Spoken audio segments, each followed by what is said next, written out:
Test 3. You will hear a number of different recordings, and you will have to answer questions on what you hear.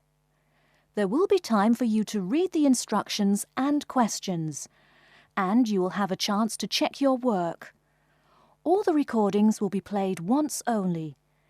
The test is in 4 sections. At the end of the test, you will be given 10 minutes to transfer your answers to an answer sheet. Now turn to Section 1. Section 1. You will hear a conversation between a customer service representative and a customer who demands a full refund. First, you have some time to look at questions 1 to 4.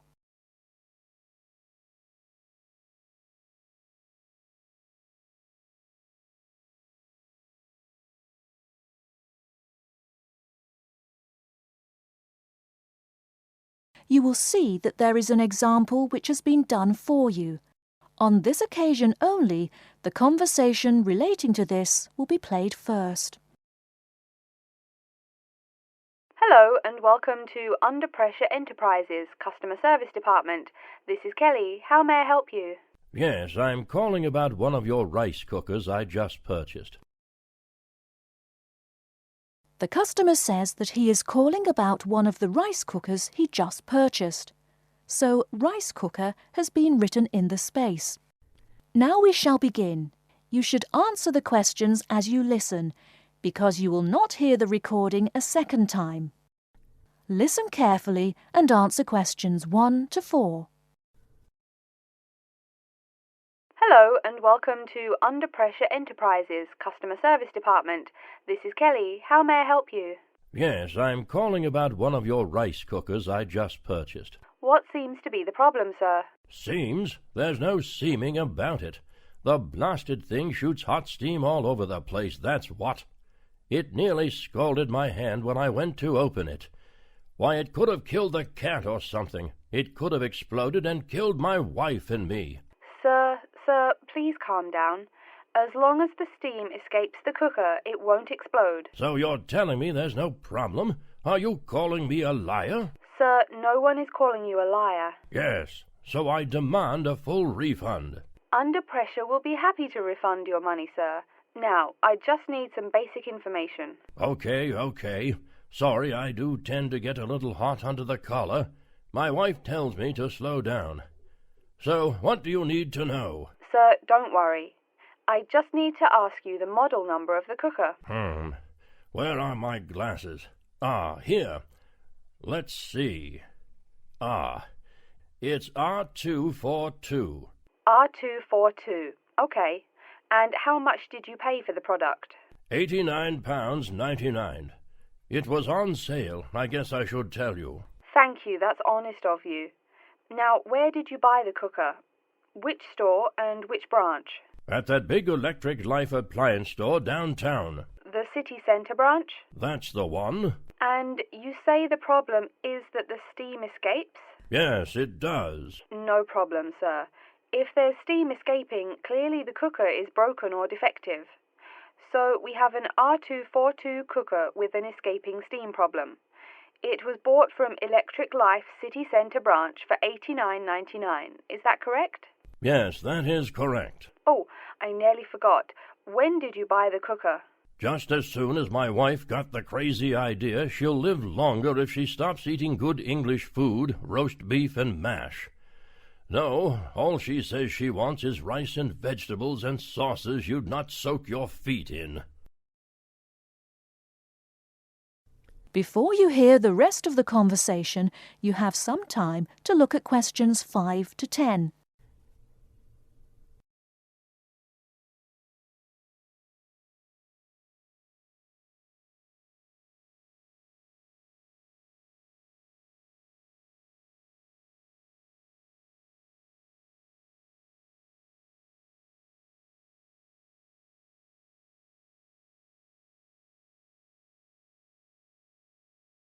Now listen and answer questions 5 to 10.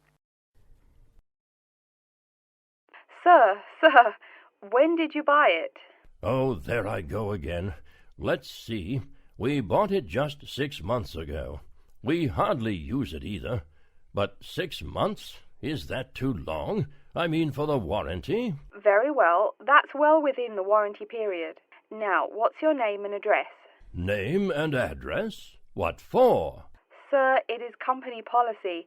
If you want your money, you must inform me. Money, you say? Oh, my name is Herbert Hewitt, and my address is 84 Park Road. Is that here in Coventry? Yes, the postal code is B0241DJ. But I don't think sending things in the mail is very secure or very efficient. I mean... Don't worry, Mr. Hewitt, don't worry. We can credit the money to your credit card. You do have one, don't you? Yes, that's how we paid for the cooker. Oh, yes. We still have the number on the computer. I only need to ask your card's expiry date. I'm afraid I never give that sort of information out. I mean, once you have that, anyone could go charging things and... Sir, I said your expiry date, not your card's password. Oh, yes. Foolish me. Of course, you didn't say password. Let's see. That will be April 2008. April 2008. Very well. Your card still has nearly 2 months left to go. We'll get that refund right to you, probably by 5 o'clock this evening. You had better. If I don't get my money... Wait. Yes, I know I'm losing my temper again. I really am sorry. I haven't had my medicine today. And, sir, just one more question for our records. How often do you go shopping at the city centre branch? Oh, well, it's hard to say. I suppose maybe once a month. But I can tell you this. If I don't get my refund, I'll never shop there again. Oh, I think it's time to start looking for another job. That is the end of Section 1. You now have half a minute to check your answers.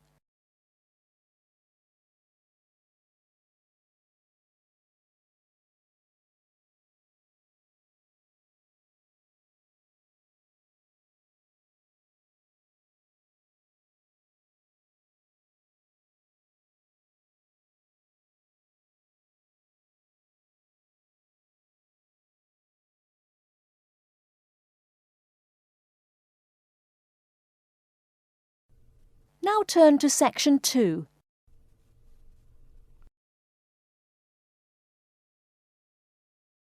Section 2. You hear a talk by a counsellor from the University of New South Wales, who will introduce some useful facilities and services on the campus. First, you have some time to look at questions 11 to 15.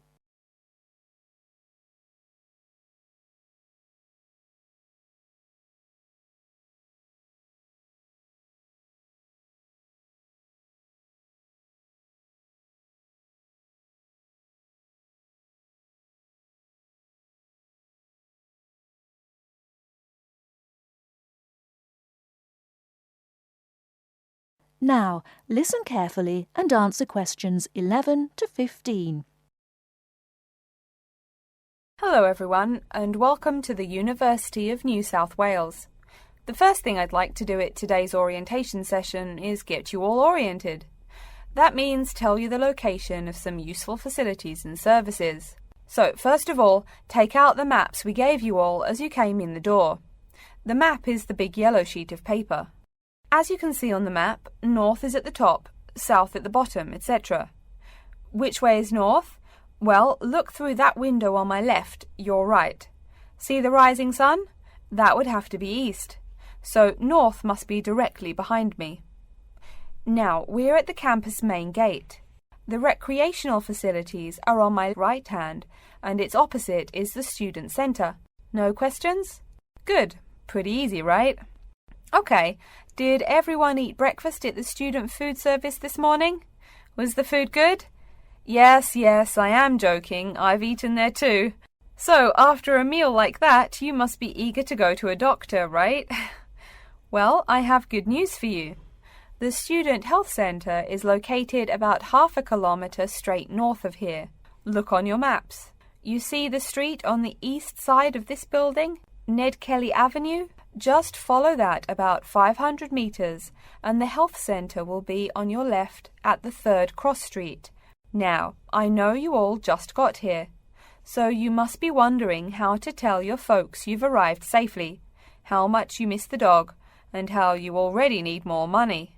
If you don't have an iPhone, you probably are wondering where to find a computer. Well, I have good news. If you go straight out of its door and walk down the garden street, you'll see the internet unit on your left side, just next to the gym. The hours are posted on the door and the computers are free, but you must bring your student ID card with you. Like I tell everyone, if you need help with anything, you can probably find right here in the Student Center. Do you see the 4 buildings there between the Student Center and the library? Those are the dormitories. The men's dorms are the 2 on the south, the women's the 2 on the north. Okay, I'm sorry to have to tell you, but the university has been doing a lot of repairs and remodeling and it's not all done yet. So there may be some small problems with your dorm rooms. Maybe the window doesn't open. Maybe an air conditioner is missing or does not work. If there are any problems, you can go to the complaint office, which is right beside the teaching building between the Parker Street and the Cramer Street. Just tell them your problem and they should have it fixed by the time you graduate in 4 years. I'm joking, but please be patient. There are a lot of little things they need to take care of. Tired of the school food? No? Give it a week. Or maybe you just need a place to get coffee in the wee hours of the night during one of those marathon study sessions. Either way, you definitely have to check out the little cafe just past the women's dormitories. They've got free Wi-Fi, so a lot of students saddle up with coffee and a bagel for hours on end to get work done. Before you hear the rest of the talk, you have some time to look at questions 16 to 20.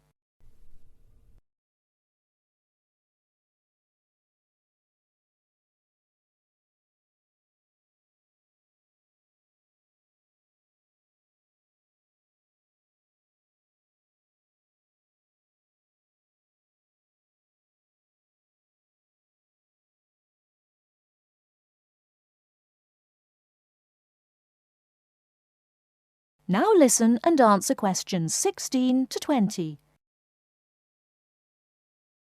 As for the dorm rooms, I have some bad news and some good news.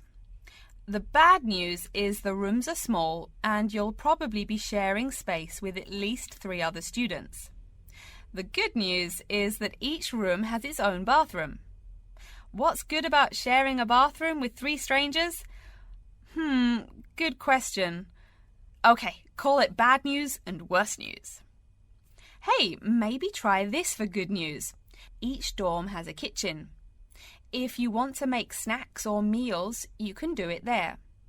You can buy food containers at any campus convenience store, so you can store your food in the kitchen.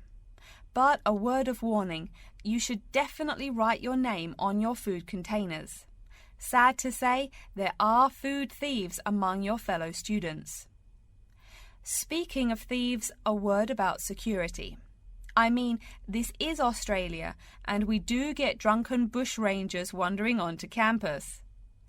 Each of you will be given a key for your dorm room. Don't lose it. You have to pay for any replacement and fill out a bunch of papers too. Red tape, huh? Your key does not work for the front door of your dorm, however. To the right of each door, there's a keypad with numbers. When you move in, they will tell you the code you use to enter the door. Please do not tell the code to people who do not live in the dorm. Let's see. Have I forgotten anything? Oh yes, most of you are not rich, correct? So when your clothes get dirty, you can't just throw them away and buy new ones. That means you have to learn to do laundry. Or, men, that means you have to hurry up and get married. If you decide to wash those clothes and not get married, there are laundries in each dorm. Where? Oh, I almost forgot to tell you. The laundry for each dorm is in the basement.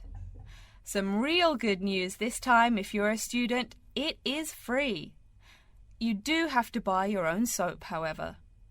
The laundry closes, by the by, at 11:30. And now that I've mentioned 11:30, please remember, the dorm doors are locked at 11:30 p.m. Your code will not work. If you want to get in, you'll have to call the night watchman. Don't worry, you can get that number at the dorm office. Yes, the dorm office and the complaint office are the same office. All right then, before we continue, are there any questions?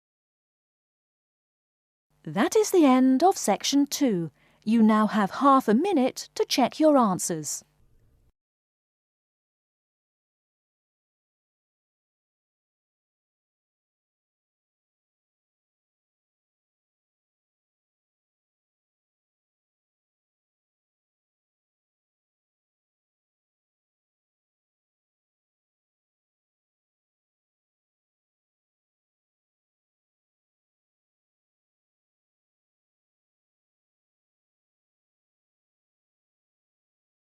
Now turn to Section 3. Section 3. You will hear two students called Betty and Bruce talking to Professor Dundee about their own presentation. First, you have some time to look at questions 21 to 24.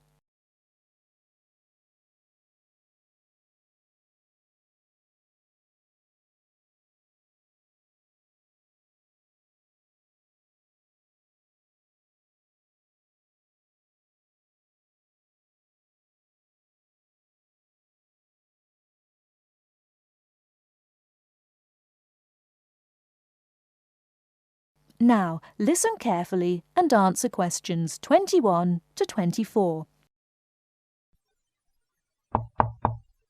Come in. Professor Dundee, we're ready to make our presentation. Oh, yes. I did say 1 o'clock, didn't I? Please, sit down. So, who goes first? Bruce? Or you, Betty? I guess I could. Bruce is always a little shy. Not after he's had a lager for lunch, eh, Bruce? Ha ha! No, Betty really should go first. OK, well, I'm reporting on the effects of different marketing strategies on the cheese and oil markets. Different strategies obviously affect the sales volume differently. I looked at the sales in 2 countries, New Zealand and Colombia. And what did you find? Pray tell. Well, in New Zealand, the sales of both oil and cheese have declined pretty steadily, and in fact the sales have decreased more quickly than the population. On the other hand, in Colombia, the volume of sales for both products has remained the same. Wait, so you said sales in New Zealand have been going down? Correct. Suppliers have introduced 2 new upscale brands of each product, which are a bit expensive but very tasty. The big ad agencies are trying out a new series of ads that shift the focus from health to great taste. They think that will get sales moving up in New Zealand, where the population is less affluent and generally less health conscious. Brilliant. Thank you. And Bruce? Yeah. My report is about chocolate sales in Italy and Germany. The 2 countries' marketers have found out that you have to market chocolate differently in each country. For example, in Italy, Kostig, the most expensive brand, pays shop owners to put the candy just about knee-high for an adult. I don't see. For little kids, that's about eye level.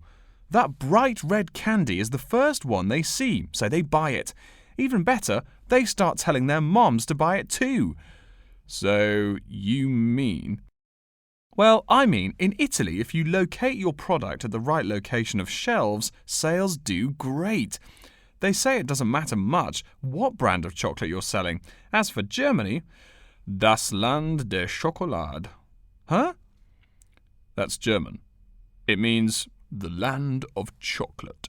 Germans love the stuff, so people make a joke and call Germany that. Oh, right. So, you were saying? Well, like you pointed out, Germans love chocolate, but they're thrifty. For a long time, the biggest selling brand was Schmutzig, mostly because it was the second cheapest but didn't taste too bad. Before you hear the rest of the talk, you have some time to look at questions 25 to 30.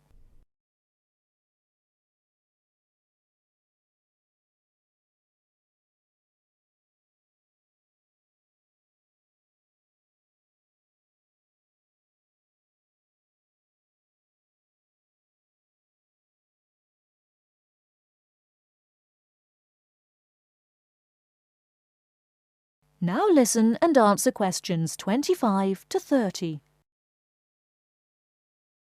Again, brilliant. A pretty good job, both of you. Tell me, what do you plan to investigate next week? I'm especially interested in the effects of colour on sales of products, so I'll be looking at ads for cosmetics and cleaning products in the local market. You know, like the distinct orange colour of Mr. Muscle, lavatory cleaning products. And you, Bruce? I'm focusing on the effects of different containers on sales of cookies, so I'm going to look into packaging for cookies and how the materials they use will affect the image, and in turn, sales. You know, most containers are paper, but some expensive cookies come in metal boxes. The shiny metal boxes catch people's attention, and the image remains in the memory longer. Well, it sounds like you two are all set. But as always in this course, I urge you both to pay much more attention to the advertisement extensions. That's often the key. All right? Any questions for me before you go? No, I think I'm all set. Thanks. Me too. Thanks, Professor Dundee. See you later. That is the end of Section 3. You now have half a minute to check your answers.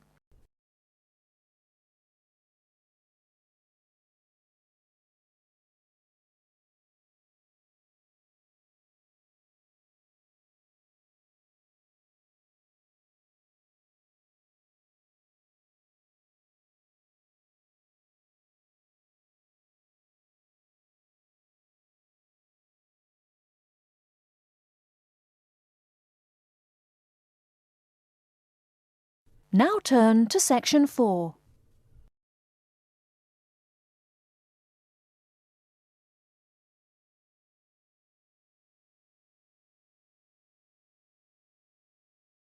Section 4. You will hear an introduction of the exhibition named 2 Centuries of the Bike.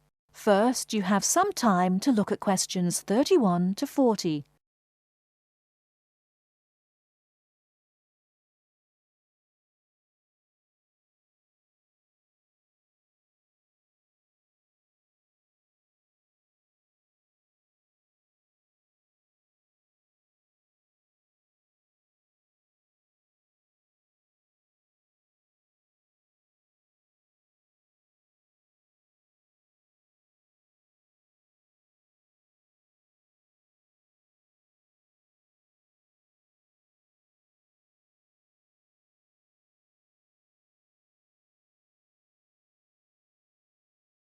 Now listen carefully and answer questions 31 to 40.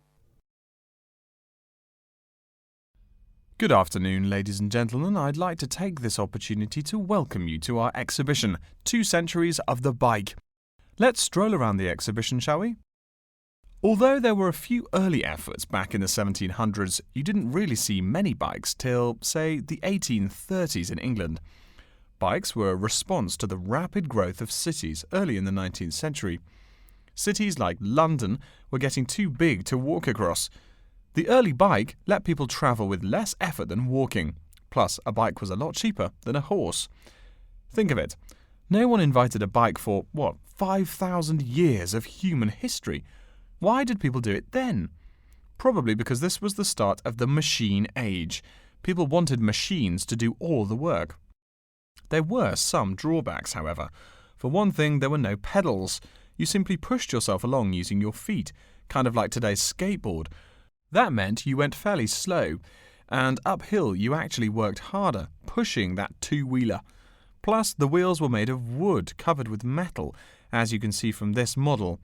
So the downside was that the ride was quite uncomfortable on most roads. Only a few gadget lovers had or used them. By the 1860s, though, improvements were being made. As you can see from this specimen, metal frames had become the rule. They are more durable than wood, and they don't warp in the rain. The biggest improvement, however, was the development of the chain and sprocket system. They are connected. This meant you did not push the bike. You used pedals, just like today. You had to try harder to balance, so it took some practice to figure out how to use the pedals. But it made the ride so much easier. As a result, the good thing was that you could ride a lot more smoothly and with very little effort. By the 1880s, another big change was the use of rubber wheels. These became pretty common at that time. Though the first ones were solid rubber, the ride was a good deal more comfortable than the old iron and wood system. This is a big consideration because the faster you go, the more you feel every bump. Air-filled tyres, pneumatic tyres, didn't really come into use till around the year 1900, as you can see from this exhibition over here. That made the ride even more comfortable. So by 1890 or so, people were going a lot faster and a lot more smoothly. There was one problem when you were going quickly and comfortably. Oh no, how do I stop? Yes, we all laugh now, but for a long time the only way to stop was to drag your feet. That didn't work very well, and it would be dangerous if you were going fast. In the crowded cities of those years, New York, Chicago, and so on, you would get killed if you couldn't stop for, say, a streetcar. Plus, look at this bike. The front wheel is nearly 1 meter and 2/3 tall. They made them that way so you could see over people and wagons, but you couldn't drag your feet. This model is called a velocipede, a speed pedal. Another characteristic of the bike in this period is that it has 2 equal-sized wheels, which signaled a big change in bikes. For with the velocipede, brakes appeared. If you wanted to stop, you just pushed the pedal backwards. Doing that stopped the back wheel of the bike. This technique worked a lot better than dragging your feet or jumping off the high seat there. This meant that bikes became a great deal safer. It would have been safer if people wore helmets, but the first bicycle helmet wasn't invented until years later, and even then, it was little more than a leather ball cap. It really wasn't until the 1970s that the bike helmet was modified to provide some real protection. Before continuing on to look at developments since the 1890s, let's say a word more about safety. Everyone knows if you're going downhill, you can get going dangerously fast. To go more than 100 kilometers an hour isn't all that difficult. But even on level ground, it's easy to go too quickly. On a city street, today's bicycles can be ridden at a speed of over 40 miles an hour over a short distance. That's about 64 kilometers an hour. Remember, you're on a bike, not in a car. There's nothing to protect you. People are killed in single bicycle accidents every day, just from hitting the road. A good rule to remember is, if you're going faster than the cars, slow down. And please wear a helmet. Nearly 1/4 of the epilepsy cases come from head injuries in accidents on bikes and motorcycles. I don't mean to scare you, but safety is everyone's business. What? Now that's a good question. Why are today's bikes so much faster? Well, it's not just that today's athletes are faster. The answer is partly mechanical. If you look closely here at the back wheel, you'll see a number of gears. Changing gears is what makes those fast speeds possible. You can shift gears depending on the terrain and how hard you wish to pedal. So you can put it on a higher gear for downhill and a lower gear for uphill travel to make it easier to climb that slope. You'll notice this gear shifting mechanism is attached to the back wheel, and when the rider shifts on the handlebar gear shifter, the chain moves to the appropriate sprocket. And, speaking of changing gears, let's look over here at our Tour de France exhibit. That is the end of section 4. You now have half a minute to check your answers.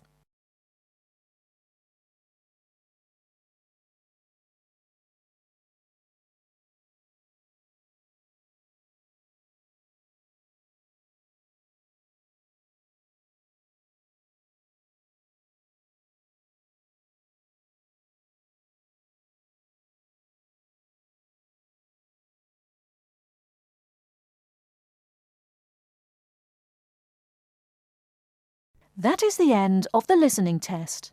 In the IELTS test, you will now have 10 minutes to transfer your answers to an answer sheet.